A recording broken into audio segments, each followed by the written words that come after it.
Bonjour, dans cette vidéo je vais vous montrer comment gérer un site Wix en collaboration.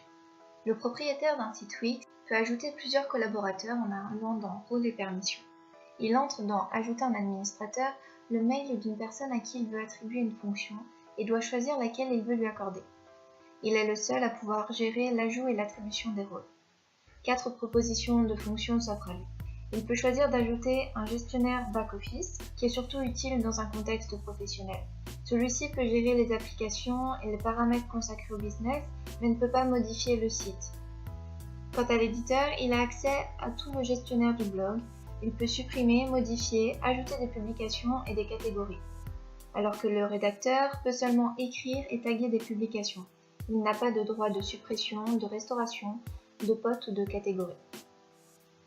Pour laisser un maximum de liberté aux collaborateurs, on choisit donc l'option administrateur. Celui-ci peut modifier le blog et les paramètres du site.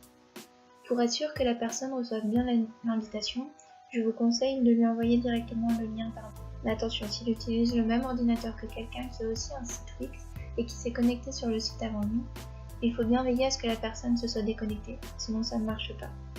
Une fois sur cette page, il devra créer son compte. Voyons maintenant un exemple d'action réalisable par l'administrateur, la modification d'un article. Son rôle lui permet d'en modifier titre, texte, images et liens.